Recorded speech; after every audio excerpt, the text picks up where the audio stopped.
जी नाज़रीन मकफ़े से वापस आ चुके हैं। हमें ज्वाइन किया है आपका ताल्लुक लियाकताबाद से है। पहले भी आपने इनको हमारे शो में देखा, तैयबा क्या कहेंगी? हमारे दरमियान मौजूद हैं हमारी शाइस्ता आपा, बहुत प्यारी, बहुत अच्छी, और यूसी के सारे काम भी काउंसलर करते है, हैं, लियाकताबाद काउंसलर हैं काउंसलर है लियाकताबाद के। और यूसी चेयरमैन है हमारे साथ मदनी भाई। क्योंकि आप इनको देखते रहते हैं हमारे दरमियान, लेकिन आज क्योंकि जो ट्रैफिक के हाल है, क्योंकि लाइव शो है और लाइव शो में तो आपको पता है ट्रैफिक का बड़ा मद्दे दखल होता है। हम खुद बहुत देर से पहुंचे यहाँ पर और नुमाइंदा खुसूसी बाग और पाकिस्तान उस्मान इफ्तिखार हमारे दरमियान मौजूद हैं। मदनी साहब, जैसे कि अभी आपने डॉक्टर साहब की भी बात सुनी कि उन्होंने कोरंकी को बदल के रख दिया, ठीक है। लियाकताबाद की अगर बात की जाए तो पिछले प्रोग्राम की निस्बत इस निस्बत काफ़ी चेंजिंग आई और आपने बड़ी मेहनत से उन तमाम चीज़ों को दरगुजर करते हुए अपने काम को नुमाया किया। क्या कहेंगे, अब आवाम की मोहब्बत आपसे दोबारा से उजागर हो गई? बिल्कुल, लियाकताबाद के अंदर जिस तरीके से फंड्स की कमी थी, सब कुछ था, मगर उसके बावजूद हमने उसका अरेंज किया और उसको एक एक मामलात को बेहतर किया। बल्कि अभी यूसी 7 में जो इंतखाबात हुए हैं, जिस पर अभी डिस्प्यूट चल रहा है जी, तो उन इंतखाबात से पहले भी और उसके मतलब हमने तमाम पिछली गलियां साफ कराई, तमाम रोडें बनवाई, वहाँ पर हमने पार्क बनवाया टीपू सुल्तान पार्क के नाम से, और भरपूर वहाँ पर हमने जद्दोजहद की और उसके नतीजे में फिर वो इंतखाब हुआ। और बहरहाल मुझे ये कहने में कोई आर नहीं है कि 113 वोट बाकायदा तय थे कि जनाब ये पड़े हैं, मगर डब्बा जब खोला गया तो उसमें से 400 वोट बरामद। क्या बात है मदनी साहब, अच्छा ऐसा हुआ? जी बिल्कुल। क्या बात है?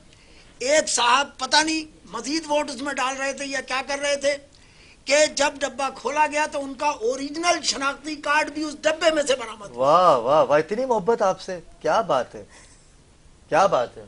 उसके बाद जनाब आला वहां पर आपको पता है कि नतीजा किस तरीके से क्या रहा, और बहरहाल हमारा कैंडिडेट जो है वो कामयाब हुआ, नहीं जीत सका। अच्छा। और पीपल्स पार्टी का कैंडिडेट कामयाब हुआ। और धांधली का एक इतना बड़ा मेयार था कि जिसका आप मिसाल नहीं दे सकते। आप नाखुश हैं मतलब? बिल्कुल, लियाकताबाद में तो पीपल्स पार्टी को वोट देने का सवाल ही नहीं पैदा होता। अच्छा, मैंने लेकिन पीपल्स पार्टी ने जिस तरीके से वहां धांधली की, ये सबके सामने है।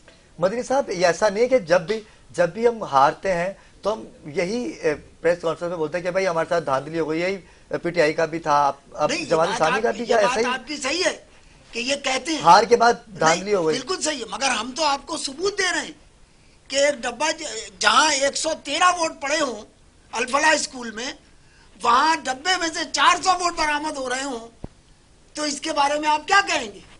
तो हम तो सबूत के साथ बात कर रहे हैं। अच्छा, अगर वैसे हम धांधली की बात, मैं आपसे कह रहा हूँ ओरिजिनल शनाख्ती कार्ड अंदर से बरामद हो रहा है, तो उसके खिलाफ कोई कानूनी कार्रवाई की गई? उसके खिलाफ जो है वो आरिफ सुल्तान साहब जो हमारे जिम्मेदार हैं, उन्होंने बाकायदा पिटीशन इलेक्शन कमीशन में दाखिल की है।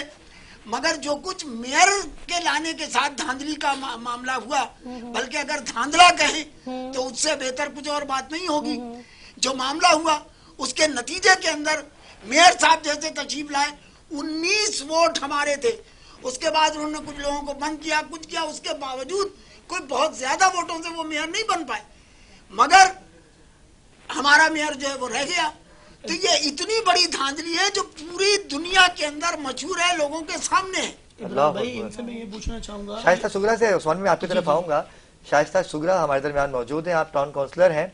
मुझे बताएगा कि जब ये सारे आप तो खैर माशाल्लाह से खुद भी जमात इस्लामी से आपका ताल्लुक है, आप क्या कहेंगी, ऐसे इक़दाम होने चाहिए? पाकिस्तान तरक्की कर पाएगा अगर यही सब कुछ होता रहा? तो हम एक दूसरे के ऊपर इल्जाम तराशी करते रहेंगे या हमें आगे बढ़ना है? अस्सलाम वालेकुम। पहले मैं आपके एक पहले के जुमले का वजाहत करूंगी। आपने कहा कि जब हारते हैं तो धांधली का इल्जाम लगाते हैं। उसकी एक रोशन मिसाल हाफिज नईमुर रहमान की है कि जिन्होंने अपनी सूबाई असम्बली की सीट उनको दी गई कि आप जीत गए। उन्होंने कहा नहीं, हमारे पास जो फॉर्म्स हैं उसके तहत मैं 2nd नंबर पे हूँ, मैं ये सीट नहीं ले सकता। तो लिहाजा जमात इस्लामी पे तो ये बात कही नहीं जा सकती कि वो बेजा बात करते हैं, नंबर 1। दूसरी जो आप ये कह रही मामला देखें, मैं ये समझती हूँ कि अवाम में जब तक शऊर नहीं आएगा, अवाम के शऊर की बहुत कमी है, और अवाम में शऊर उसी वक्त आएगा जब उनको हर चीज़ ब्लैक एंड वाइट सूरत में सामने आएगी। अभी तक मुख्तलिफ यूसीज़ का मेरा जाना होता है। और मैंने आपको जैसे पहले बताया कि मैं एक उस्ताद हूँ, एक टीचर हूँ, तंजीम साजिया पाकिस्तान से बिलोंग करती हूँ, उसके तहत मैं पूरे पाकिस्तान में जाती हूँ। आप यकीन कीजिए कि जब तक असातिज़ा में शऊर नहीं होगा तब तक अवाम में शऊर नहीं आएगा। और असातिज़ा के शऊर की एक अफसोसनाक सूरत हाल ये है कि आज भी मैं एक मीटिंग में बैठी थी तो असातिज़ा को ये फिक्र नहीं थी कि हमें बच्चों को क्या डिलीवर करना है। बिल्कुल असातिज़ा को ये फिक्र थी मेरी फलानी जगह ट्रांसफ़र हो जाए, बिल्कुल ऐसा ही। मुझे फलाना सब्जेक्ट मिल जाए। बिल्कुल। तो ट्रांसफॉर्म जब तक टीचर्स को नहीं करेंगे, माँ बाप को नहीं करेंगे, बिल्कुल। तब तक कुछ नहीं हो सकता।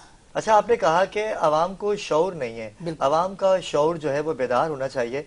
अवाम का शऊर था तो आपकी नजर में आप जीत गए ना, आपको वोट दिया, इसमें अवाम के शऊर की बात नहीं आ रही। इसमें तो इलेक्शन कमीशन क्या बात कर सकते हैं। आपको बांग्लादेश, अवाम का शऊर है आपको तो बांग्लादेश और जितवा रहे तुर्की थे ना, याद है? धांधली आपने कही। मैं हाँ। अगर मैं मुश्किल सवाल कर रहा हूँ आपसे तो मुझे जी, जी, बताइएगा। जी। आपने कहा कि शऊर नहीं, आपकी नजर में आप जीत गए तो अवाम को, मैं अवाम की बात कर लेता हूँ भाई, मुझे शऊर है तो मैं जमात इस्लामी को वोट डाल रहा हूँ। अब वोट मैंने तो आपको डाल दिया, मैंने अपना शऊर बेदार कर दिया। ठीक अब है। धांधली किसने की? अवाम ने की। मैं आपको यही तो बात अवाम बताऊं। तो बेदार है मैं ना आपको आपकी यही नजर बात- में। ये मैं आपको नहीं नहीं, नहीं, मैं मेरी बात को नहीं, मैं समझिएगा। जो जिस लिहाज से शऊर की बात कर रही हूँ, आपको बांग्लादेश, तुर्की के तमाम चीजें याद हैं। अवाम ने तुर्की में एक फोन कॉल पे पूरी रात में सब लोग जमा हुए थे, इनकलाब आया था। हमारे यहाँ क्या है कि हम लोग बिल्कुल ठंडे होके बैठ जाते हैं, ठंडे होके बैठ जाते हैं और हम हर चीज को कहते हैं अब तो ऐसा होना ही था, अब हम क्या कर सकते हैं। मतलब अल्लाह मुझे माफ रखे, वो दौर दूर नहीं कि हमारे घरों में लोग आके कब्जे कर लेंगे और हम कमरों से बाहर निकल आएंगे, अभी भी कहेंगे ऐसा ही है। हम कह देंगे। अभी भी ऐसा तो ही है। ये शऊर की कमी है। बिल्कुल। अपने हक के लिए बड़ा लड़ना अच्छा नहीं आपने आता, लड़ना नहीं आता। अपने हक के लिए खड़ा होना नहीं आता। अवाम अगर अगर किसी उस के साथ खड़ी हो क्लास भी में जाए। टीचर नहीं पढ़ा रहा तो बच्चा क्यों नहीं खड़ा हो रहा? बिल्कुल ऐसा ही है। आवाज बुलंद करनी आवाज चाहिए। बुलंद करनी नहीं आती, ये शऊर है। ये मैं दामन वक्त में गुंजाइश नहीं, क्योंकि मुझे न्यूज ब्रेक का कहा जा रहा था, लेकिन दामन वक्त में गुंजाइश नहीं। उस्मान इफ्तिखार से भी बहुत सी बातें मुझे करनी थी, लेकिन आप तो हमारे साथ रहते ही हैं, हमें मेहमानों को वक्त देना मुनासिब था, क्योंकि आपका जो मौक़िफ़ है इंशाल्लाह अगले प्रोग्राम में लेंगे। मदनी साहब, आप देर आए लेकिन दुरुस्त आए, लेकिन आज जो आपने अपने दिल की बात हुकामे बाला के लिए की कि आपके साथ धांधली हुई है, मैं अगला प्रोग्राम बिलखुसूस आपके लिए और डॉक्टर साहब को मैं उसमें इन्वाइट करूंगा कि आप दोनों बैठें और इस पर डिबेट करेंगे। लेकिन इंशाल्लाह अगले हफ्ते के लिए मुझे दीजिए इजाजत। और तैयबा शाह, आप कुछ कहना चाहेंगे आखिर में? बस मैं यही कहूंगी कि खुदारा अपने मुल्क का हिफाजत कीजिए, अपने मुल्क के लिए खड़े होइए, अपनी तालीम के लिए, ना कि इल्जाम तराशियां। आप पहले अपना लोहा मनवाइए, फिर क्योंकि अभी हमने जो भी करना है वो अपनी मदद आपके तहत बिल्कुल। करना है। नाज़रीन किराम, इंशाल्लाह कल जो टॉपिक था वो भी अहम था, आज का टॉपिक वो भी अहम था, लेकिन अगले प्रोग्राम में हम जो टॉपिक लेके आ रहे हैं वो धांधली वाली जो बात है, हम इस पर डिबेट करेंगे। तब तक के लिए मुझे और तैयबा शाह को दीजिए इजाजत। अल्लाह हाफ़िज़।